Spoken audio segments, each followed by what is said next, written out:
دوستوں پرانے زمانے کی بات ہے۔ ایک ملک پر ایک بادشاہ حکومت کرتا تھا جو بہت رحم دل اور نہایت خوش اخلاق تھا۔ یہی وجہ تھی کہ اس کی رعایا اس نیک دل بادشاہ سے بہت خوش تھی۔ ایک رات بادشاہ نے خواب دیکھا جس میں اسے ایک گیدڑ رسی میں لٹکا ہوا نظر آیا۔ خواب کی وجہ سے بادشاہ بہت پریشان ہوا۔ وہ رات بھر سو نہیں سکا۔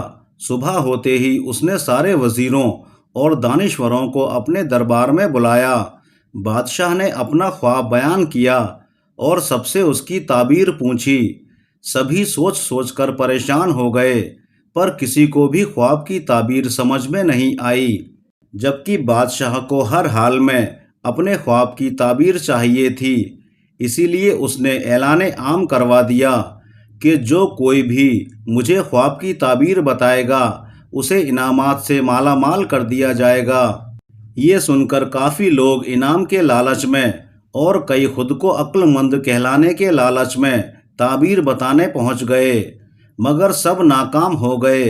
ایک غریب کسان جسے گاؤں کے بٹورے کی زمین پر کام کرتے کرتے کافی عرصہ گزر چکا تھا، لیکن اس کا قرض ختم ہونے کا نام ہی نہیں لے رہا تھا۔ سارا منافع تو ظالم بٹیرا ہی کھا جاتا۔ سارا مال محنت کرنے کے باوجود کسان کی وہی بھوک اور بدحالی برقرار رہتی۔ اس نے سوچا کہ کیوں نہ قسمت آزمائی جائے اور بادشاہ کو اس کے خواب کی تعبیر بتائی جائے، کیا پتہ خوش ہو کر بادشاہ سلامت انعامات سے نواز دیں۔ اسی لیے وہ غریب کسان بھی شاہی محل کی طرف چل پڑا۔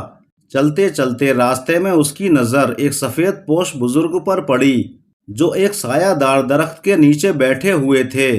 کسان نے آگے بڑھ کر انہیں ادب سے سلام کیا اور اپنے آنے کا مقصد بیان کیا۔ بزرگ نے تحمل سے اس کی بات سنی اور بتایا، یہ تو ایک معمولی بات ہے، تم وعدہ کرو کہ انعام میں جو رقم تم کو ملے گی اس کا آدھا حصہ مجھے بھی دو گے تو میں بادشاہ کے خواب کی تعبیر بتانے کے لیے تیار ہوں۔ کسان نے وعدہ کر لیا۔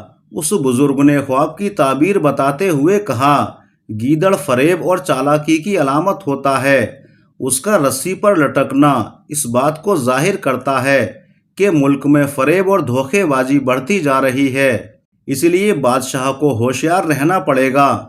کسان سیدھا بادشاہ سلامت کے دربار میں آیا اور انہیں خواب کی تعبیر بتائی۔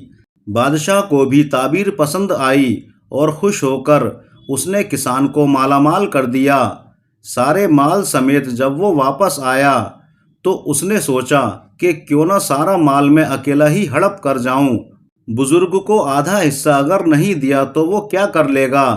یہ سوچتے سوچتے وہ اپنے گھر پہنچ گیا۔ کچھ عرصہ بعد بادشاہ کو خواب میں اپنے اوپر ایک باریک دھاگے سے لٹکی ہوئی تلوار نظر آئی۔ خواب دیکھ کر بادشاہ پھر پریشان ہو گیا۔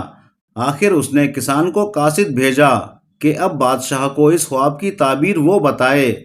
کسان یہ بات سن کر پریشان ہو گیا اور مجبور ہو کر دوبارہ سفید پوش بزرگ کے پاس جا کر محنت سماجت کر کے خواب کی تعبیر پوچھی۔ بزرگ نے اسے خواب کی تعبیر بتائی کہ تلوار جنگ کی تیاری کی علامت ہے، جس کے لیے بادشاہ کو بھی اچانک حملے کے لیے تیاری کرنی پڑے گی۔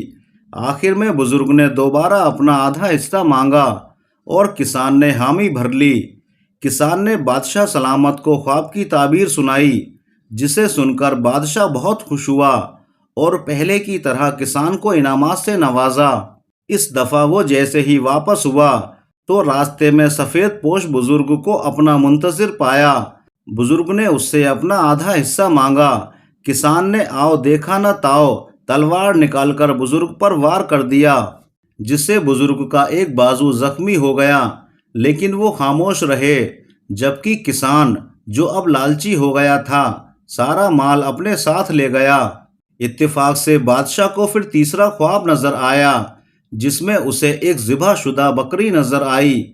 بادشاہ نے دوبارہ قاصد بھیجا اور کسان کو طلب کیا اور کہا کہ اب میرے خواب کی تعبیر بتاؤ کہ اس خواب کا کیا مطلب ہے۔